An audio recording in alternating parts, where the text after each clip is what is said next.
আমাদের এই সরকার চাই না, এই সরকার সুবিধা না, মনে হয় না দেশ চালাইতে পারবে। আমরা এই কারণে চাই না, উনি নাকি ফ্যামিলি কার্ড দিছে, আমরা তো পাই নাই। আমরা তো গরিব মানুষ, আমরা সিএনজি চালায় খাই, আমরা কি কার্ড পাইছি? নামগো টাকা দিছে, আবার কৃষক কার্ড দিছে। উনি কয়জন দিছে কৃষক কার্ড? উনি এই মুহূর্তে কেন এগুলা দিল? সময় তো আছে, পরে দিতে পারতো। এখন তো দেশের অবস্থা খুবই খারাপ, অর্থনৈতিক আর্থিকভাবে মানুষ এই দেশে অনেক সমস্যায় আসছিল। এখন আপনি এটা গুছায়া অর্থনৈতিকভাবে দাঁড় করাবেন, তারপরে আপনার মনের আশা, বিভিন্ন আশা পূরণ করবেন, মানুষের দিবেন, তাকে দিবেন। এখন তো আপনার দেশটাকে গঠন করতে হবে। গার্মেন্টস তেল পাচ্ছে না, গার্মেন্টস চলে না, গার্মেন্টস বন্ধ হয়ে যাচ্ছে। তো গার্মেন্টস বন্ধ হয়ে গেলে গার্মেন্টসের সাহেবরা যে চলাফেরা করতো সিএনজি দিয়ে, তারা তো এখন চলে না। আমরা কোত্থেকে যাত্রী পাবো?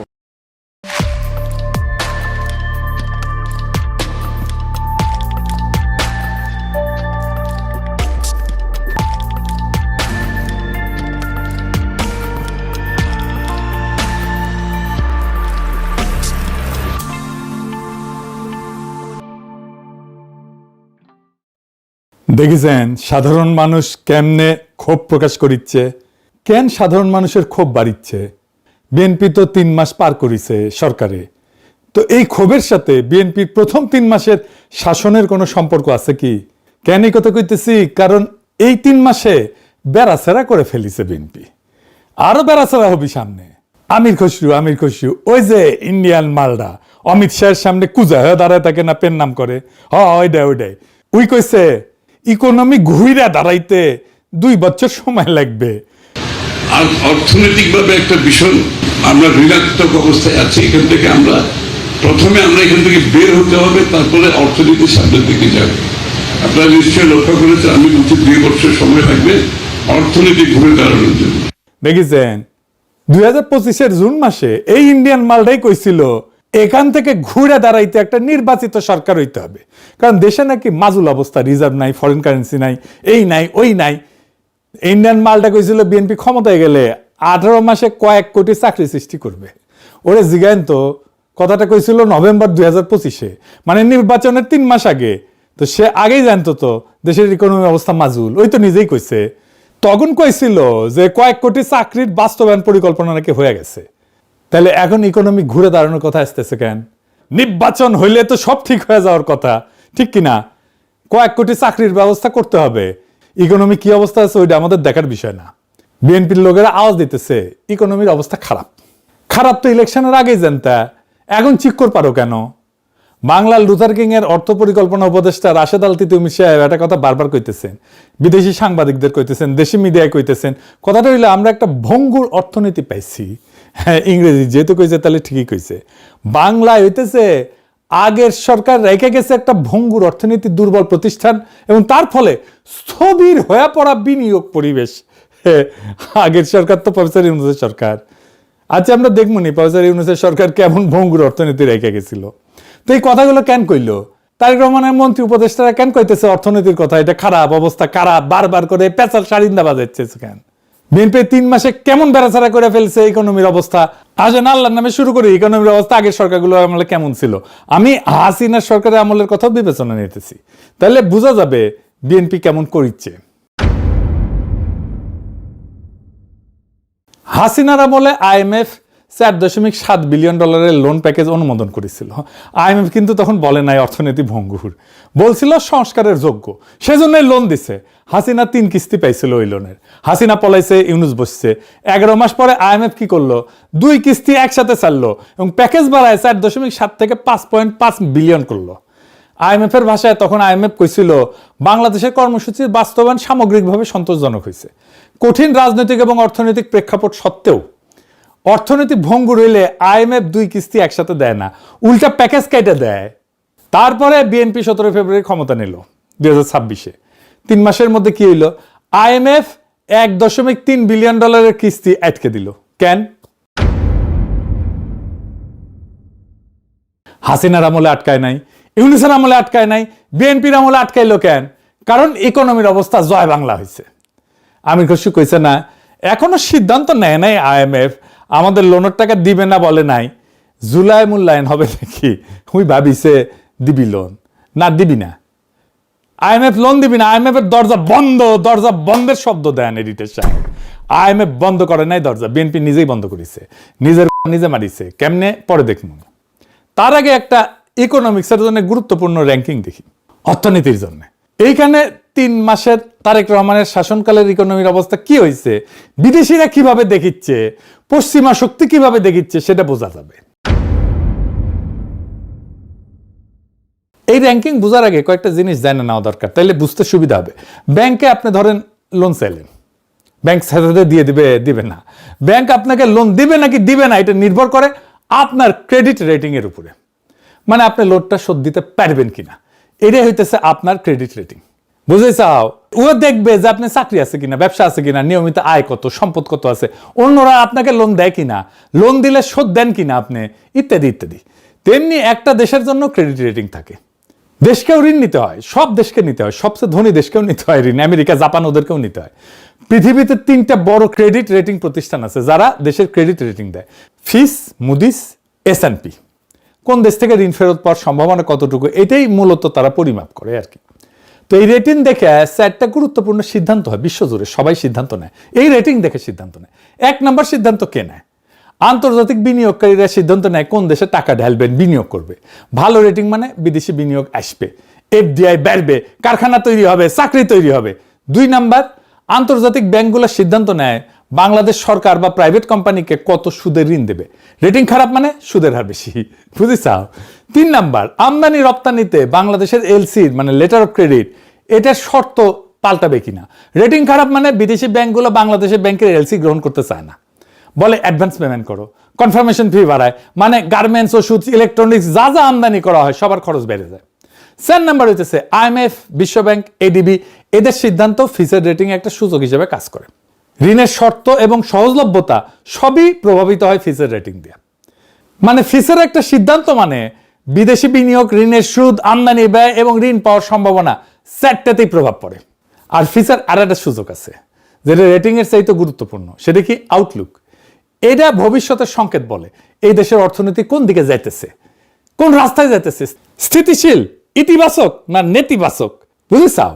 রেটিং একটা স্ন্যাপশট মানে একটা সময়ের ছবি, মানে নির্দিষ্ট সময়ের ছবি। আউটলুক মানে ট্র্যাজেক্টরি, কোন দিকে যাইতেছে, বুঝেছাও। তো আউটলুক যখন স্থিতিশীল, বিনিয়োগকারীরা তখন স্বস্তি পায়, রেটিং নামার সম্ভাবনা কম। আউটলুক যখন নেগেটিভ, তার মানে বোঝা যাচ্ছে আগামী 12 থেকে 24 মাসে রেটিং আরো নামবি, বিনিয়োগকারীরা দূরে সরে যাবে, ঋণের সুদ বাড়বি, দেশের অর্থনৈতিক ফাঁস টান টান হয়ে বসবি। এখন এই কাঠামো মাথায় রেখে বাংলাদেশের ফিচের ইতিহাসটা দেখি, ফিচ কি কি রেটিং দিছিল, কখন কি দিছিল, কেমন দিছিল সেটা। হাসিনার শেষ সময় 27 মে 2024 ফিচ রেটিং দিল, নামাইছিল BB- থেকে B+ নামাইছিল। প্লাস মানে বেশি না, খারাপ, কিন্তু আউটলুক রাখছিল স্থিতিশীল। IMF লোন দিছে। ইউনুসের আমলে 22 মে 2025 ফিচ B+ এটা রাখছিল, আউটলুক স্থিতিশীল রাখছিল। রেমিটেন্স 28% বৃদ্ধি পাইছিল, গার্মেন্টসের রপ্তানি 10% বৃদ্ধি পাইছিল, সব ফিচ স্বীকার করেছে। বিএনপি বিজয়ের পরপরই ফেব্রুয়ারি 2026 ফিচ কইছিল যে B+ ঠিক আছে, স্থিতিশীল, বহাল রাখছে। ফিচ বলছিল যে 12 ফেব্রুয়ারি নির্বাচন স্বল্প মেয়াদী রাজনৈতিক এবং নীতিগত অনিশ্চয়তা কমাইছে, মানে পজিটিভলি দেখছিল, ইতিবাচক ভাবে দেখছিল। 17 এপ্রিল 2 মাস পরে IMF কইল তোমার ঋণের যে কিস্তি বাকি আছে যেটা ছিল তা দিমু না, কারণ তুমি সংস্কার করতেছো না। তার 3 সপ্তাহ পরে 13 মে 2026 বিএনপি 85 দিনের মাথায় বাংলাদেশের আউটলুক স্থিতিশীল থেকে নেতিবাচক করে দিল, ফিচ ধপাস করে পড়লো। 3 মাস যা নাই, স্থিতিশীল থেকে নেগেটিভ করলো। তো ফিচ কেন এই সিদ্ধান্ত নিল?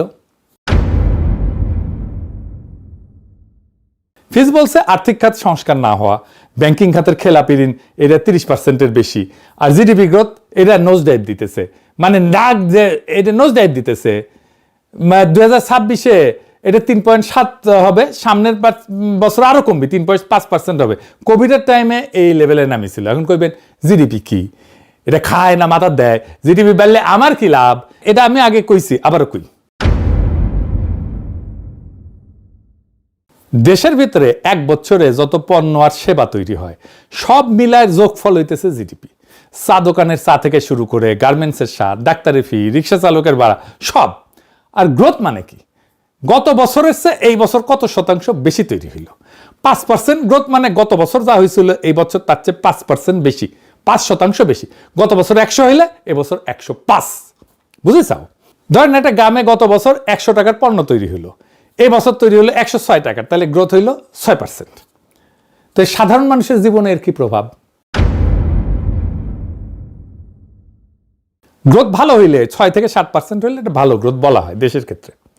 কারখানা বাড়ে, চাকরি বাড়ে, ব্যবসায়ীর হাতে টাকা আসে, কর্মচারীর বেতন বাড়ে, সরকারের ট্যাক্স বাড়ে, রাস্তাঘাট, হাসপাতাল, স্কুলে খরচ বাড়ানোর সুযোগ হয়, দোকানে বেচাকেনা বাড়ে, ছোট ব্যবসায়ী লাভ পায়। গ্রোথ কম হইলে এটা 3 থেকে 4% হচ্ছে কম গ্রোথ। নতুন চাকরি কম তৈরি হবে, বেতন বাড়বে না, জিনিসপত্রের দাম বাড়বে, কিন্তু তরুণরা বিদেশে যাইতে চাইবে, ব্যবসায় বিনিয়োগ করতে চাইবে না। তাইলে আগের বছরগুলোর জিডিপি হিসাব দেখায়, তাহলে ভালো বুঝতে পারবেন যে আমাদের জিডিপি কোন দিকে যাইতেছে। এইটা সাহেব একটা গ্রাফ ক্রিয়েট করে দেখান।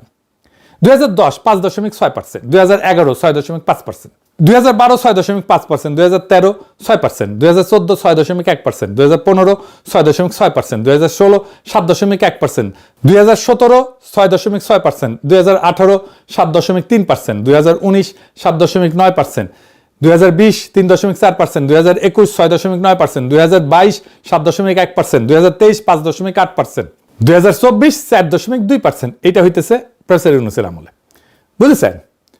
তো ব্লুমবার্গ এটা কিন্তু একটা বিখ্যাত প্রতিষ্ঠান, এর নিজের ভাষায় কইছে যে বাংলাদেশের B+ রেটিং ইতিমধ্যে junk rated, highly speculative for investors. মানে বাংলাদেশে কোনো বিদেশি ইনভেস্টমেন্ট আসবে না এই রেটিং থাকলে, যতই চেষ্টা করুক, যতই প্রণোদনা দিক। এটাই বাংলাদেশের আন্তর্জাতিক অর্থনীতির রায়, বিএনপির স্কোর কার্ড। আমি না ফার্স্ট হয়েছি, মাত্র 85 দিনে অর্জিত 3 মাস ইকোনমি জয় বাংলা করে দিল, মাত্র 3 মাস। কার টাইমে ইকোনমি তাহলে জয় বাংলা হইলো? বিএনপির আমলেই তো। আর ইউনিসের আমলে কি হয়েছিল? রিজার্ভ 20 বিলিয়ন থেকে 31.72 বিলিয়নে গেছিল, রেমিটেন্স রেকর্ড $32.8 বিলিয়ন 2025-এ, আর $4 বিলিয়ন বৈদেশিক ঋণ শোধ করা হয়েছে। তারপরেও ও কয় ভঙ্গুর অর্থনীতি। বিএনপি ক্ষমতা পাইছিল হাসিনার চেয়ে ভালো অবস্থায়, ইউনিসের চেয়ে দৃঢ় ভিত্তিতে পাইছিল, সেটা 3 মাসে বেড়াচাড়া করে দিছে। হঠাৎ এই 3 মাসে কেমনে হইল অর্থনীতির এই অবস্থা? এটা হঠাৎ করে হয়েছে, কিন্তু কেন হঠাৎ হয়েছে এটা মনে হয় বিএনপিও বুঝতে পারে না, বা বুঝলেও চেপে যাইতেছে। আমি ধরাই দিতেছি, একেবারে খাপে খাপ মমতাজের ভাব মিলে যাবে। আপনারাও বুঝতে পারবেন কেমনে ডটগুলো মিলায় দেখতে হয়। মূল কারণটা IMF এর লোন না পাওয়া, আর IMF এর লোন পাওয়ার বিষয়টা যুক্ত সংসদে পাশ হওয়া একটা আইনের সাথে। আর সংসদে পাশ হয় আইনটা বিদ্যুতের ক্যাপাসিটি চার্জের সাথে যুক্ত। মাথা ঘুরতেছে, কই থেকে কই গেলাম। আপনাদের মনে আছে আমি আগের এপিসোডে কইছিলাম ইউনূস সরকারের অধ্যাদেশ করে কুইক রেন্টাল অধ্যাদেশ বাতিল করে 28 নভেম্বর 2024। সেইটা 10 এপ্রিল 2026-এ বিএনপি আইনে পরিণত করে, কিন্তু হুবহু না। প্রফেসর ইউনূস যেটা করছিল সেটা হুবহু না, একটা সুডো শয়তানি করে, একটা ছোট ক্লজ লাগায় দেয়। সেই ক্লজে আছে এই আইন বাতিল, কিন্তু আইনের অধীনে হওয়া সব চুক্তি বৈধ। বিয়া বাতিল, কিন্তু বাচ্চা যেটা হয়েছে সেটা জাউরা না, সেটা বৈধ। চুরি অপরাধ, কিন্তু চুরির মালটা বাসায় আছে চোরের, তা বৈধ। তার মানে আপনি যেহেতু ক্যাপাসিটি চার্জের চুক্তিকে বৈধ বলতেছেন, তাতে আপনি ক্যাপাসিটি চার্জ দিয়েই যাইবেন। তো ক্যাপাসিটি চার্জ নিলে সমস্যা কি? দিলে লাগে টাকা দিবে গৌরী সেন, সরকারি মাল দরিয়ামে ঢাল, তো আমাদের কি? IMF এর কি? এইখানে IMF এর সাথে লাগিয়েছে প্যাস। IMF এর কাছে বাংলাদেশ সরকার একটা প্রতিশ্রুতি দিছে, চলতি অর্থ বছরে বিদ্যুৎ ভর্তুকি সর্বোচ্চ 37,400 কোটি টাকা। এটাই সিলিং, এর চেয়ে বেশি দিতে পারবে না।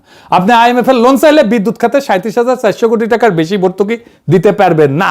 এখন জানেন তো বিদ্যুৎ ভর্তুকির 97% ক্যাপাসিটি চার্জ। এই বছর ক্যাপাসিটি চার্জ দিতে হবে 42,618 কোটি টাকা। বিএনপি ইউনূস সরকারের অধ্যাদেশ আইনে পরিণত করলে একেবারে যা ছিল সেই রকম, 1 টাকাও ক্যাপাসিটি চার্জ দিতে হইতো না, কারণ চুক্তিগুলো অবৈধ হয়ে যেত। চুক্তি অবৈধ হলে ক্যাপাসিটি চার্জ দেওয়ার কোনো দায় নাই। এই 42,618 কোটি টাকার ক্যাপাসিটি চার্জ কি বিএনপি সরকার এমনি এমনি দিবে হাসিনা মাফিয়াদের? হ্যাঁ, না তো। যাদের দিবে তাদের সাথে সিস্টেম করেছে, আমারও দেন, আপনিও খান, আমিও খাবো, আমি কি তোমার পর? হ্যাঁ, এটা কয় আর এই জিনিস নেয়। হ্যাঁ, কয় পার্সেন্ট নেবে জানি না, 10% নিতে পারে, 10%ও কম না। ঠিক গুনে গুনে এর 6 দিন পরে 16 এপ্রিল ওয়াশিংটনে IMF এর কৃষ্ণা শ্রীনিবাসন ঘোষণা করলো IMF এর কিস্তি দিবি না। ঠিক তার 4 সপ্তাহ পরে ফিচের রেটিং কমলো। মিলে এবার ওই যে এপিসোডের শুরুতে ক্লিপটা দেখাইছিলাম, এডিটর সাহেব আবার দেখান। আমাদের এই সরকার চাই না, এই সরকার সুবিধা না, মনে হয় না দেশ চালাইতে পারবে। আমরা এই কারণে চাই না। উনি নাকি ফ্যামিলি কার্ড দিছে, আমরা তো পাই নাই। আমরা তো গরিব মানুষ, আমরা সিএনজি চালায় খাই। আমরা কি কার্ড পাইছি? নামগো টাকা দিছে। আবার কৃষক কার্ড দিছে, উনি কয়জন রে দিছে কৃষক কার্ড? উনি এই মুহূর্তে কেন এইগুলা দিল? সময় তো আছে, পরে দিতে পারতো। এখন তো দেশের অবস্থা খুবই খারাপ, আর্থিকভাবে মানুষ এই দেশে অনেক সমস্যায় আসছিল। এখন আপনি এটা গুছায়া অর্থনৈতিকভাবে দাঁড় করাবেন, তারপরে আপনার মনের আশা, বিভিন্ন আশা পূরণ করবেন, মানুষের দিবেন, তাকে দিবেন। এখন তো আপনার দেশটাকে গঠন করতে হবে। গার্মেন্টস তেল পাচ্ছে না, গার্মেন্টস চলে না, গার্মেন্টস বন্ধ হয়ে যাচ্ছে। তো গার্মেন্টস বন্ধ হয়ে গেলে গার্মেন্টসের সাহেবরা যে চলাফেরা করতো সিএনজি দিয়ে, তারা তো এখন চলে না। আমরা কোত্থেকে যাত্রী পাবো? এই লোকটা অর্থনৈতিক সংকটের ধাক্কা আগেই বুঝতে পেরেছে, বুঝিছাও? ওরা এভাবেই আগে বুঝে সব সংকট, ওদের গায়ের উপরে দিয়ে যায়। তো এখন আমরা প্রশ্ন করতে পারেন কি হইতে পারে সামনে। দেখেন, হাসিনার আমলে আমি কইছিলাম হাসিনা দুর্বল হইতেছে, তার রিজার্ভ জয় বাংলা হয়ে যাইতেছে জন্য। হাসিনা এমন মডেলে তার ইকোনমিতে চালাইতো, এটা কোলাপস করতোই। বাংলাদেশের ইকোনমি কখনোই কোনো দীর্ঘমেয়াদী পরিকল্পনা করে সাজানো হয়নি, কেউ করে নাই। দেশ গড়া মানে তার ইকোনমি গড়া, এইটা সহজ কাজ না। আমরা যদি বলেন আপনি কেমনে করতেন, আমি সেটা বলতে পারি। আমার অর্থনৈতিক চিন্তার রাস্তাটা কেমন, আসেন সেটা আলাপ করি, শুনে রাখা ভালো, খারাপ না। তাইলে বুঝবেন যে আমি ফাঁকা কথা কইতেছি না। দেখেন, আমির খসরুর এই যে 2 বছর লাগবে, এটা আজকের কথা না, এটা 77 বছরের কাহিনীর সর্বশেষ এপিসোড। এই কথা শুনেই আসতেছেন, আগামী 100 বছর ধরে শুনে আসবেন, কিছুই বদলাবে না। কেন বদলাবে না জানেন? আপনারা দেখবেন বাঙ্গুল্যান্ডে কিছু তামাশা হয়, যেমন একজন একটা বিমান বানাইলো বা আরেকজন একটা রেসিং গাড়ির মতো কিছু বানাইলো, তারপর তারা বলে সরকারি পৃষ্ঠপোষকতা পাইলে তারা আগে যাবে।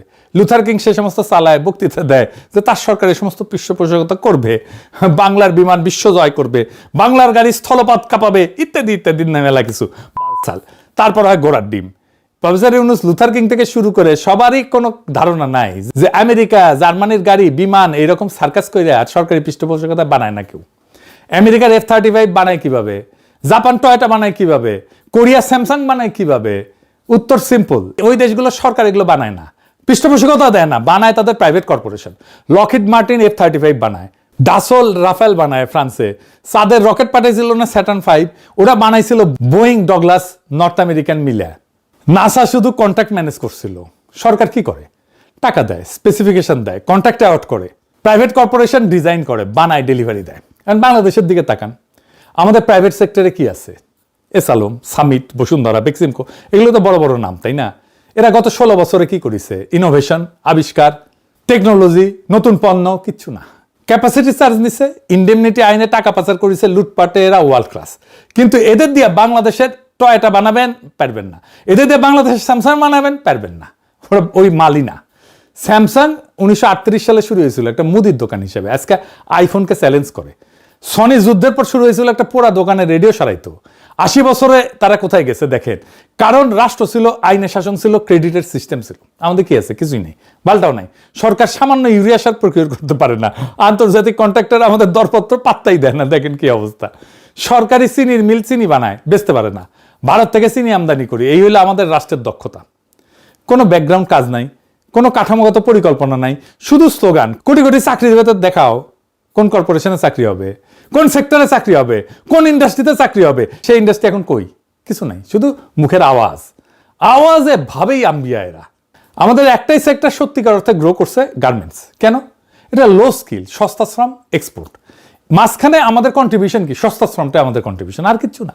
বুদ্ধি না, টেকনোলজি না, ইনোভেশন না, শুধু সস্তা শ্রম। 40 বছরে আমরা এই ফাঁদ থেকে বের হইতে পারতেছি না। ভিয়েতনাম পারছে, চীন পারছে, আমরা পারি নাই। কারণ আমাদের কোনো স্যামসাং নাই, কোনো হুয়াওয়ে নাই। আমাদের আছে এসালম যে ব্যাংক লুটে, আমাদের আছে দরবেশ বাবা যে শেয়ার বাজার লুটে। বাংলাদেশে প্রকৃত উৎপাদনশীল কর্পোরেশন গড়ে তুলতে হবে। ইঞ্জিনিয়াররা এই দেশে কাজ করুক, মালয়েশিয়ায় না, কানাডায় না, দেশে বেস্ট ব্র্যান্ডগুলো দেশেই থাকুক। থাকে না তো বেস্ট ব্র্যান্ডগুলো, এটা বড় সমস্যা। তো এইটার জন্য দরকার আইনের শাসন, এফিশিয়েন্ট একটা ক্রেডিট সিস্টেম, স্বচ্ছ প্রকিউরমেন্ট, প্রকৃত শিক্ষা, রাজনৈতিক স্থিতিশীলতা এবং সবচেয়ে গুরুত্বপূর্ণ লুটেরা অলিগারদের শাস্তি, যাতে নতুন প্রজন্ম দেখে যে লুটপাট করে কেউ পার পায় না। এইসব 2 বছরে হবে না, 5 বছরেও হবে না, 1 প্রজন্ম লাগবে। কিন্তু এই কাজ আজকে শুরু না হইলে 2050 সালেও আমরা একই জায়গায় থাকবো। ভারত থেকে চিনি আমদানি করব, ইউরিয়া প্রকিউর করতে পারবো না, কেউ আমাদের টেন্ডার দেখে আওয়াজই করবে না। আমির খসরু 2 বছরে ঘুরে দাঁড়াতে হবে, এটা মিথ্যা। সত্য কথা ভোট হারানোর ভয়ে ও বলবে না। সবাই মিথ্যা স্বপ্ন বেছে। আমার যে রাস্তা কঠিন রাস্তা, শর্টকাট নাই, ম্যাজিক বুলেট নাই। আসল কাজ প্রাইভেট সেক্টরকে লুটেরাদের থেকে উৎপাদকে রূপান্তর করতে হবে, রাষ্ট্রকে দুর্নীতি থেকে দক্ষতায় রূপান্তর করতে হবে, শিক্ষাকে সার্টিফিকেট থেকে স্কিলে রূপান্তর করতে হবে। যেই কাজ করবে সে বাংলাদেশের জন্য কিছু করবে। যে শুধু স্লোগান দেয় বুঝবেন সে কিছুই করবে না, কারণ সে জানে না তো সমস্যাটা কোথায়। যেদিন বাংলাদেশ এই রাস্তায় উঠবে সেটাই হবে আমাদের আজাদি। আমরা সেই দিনের অপেক্ষায় আছি। ইনকিলাব জিন্দাবাদ।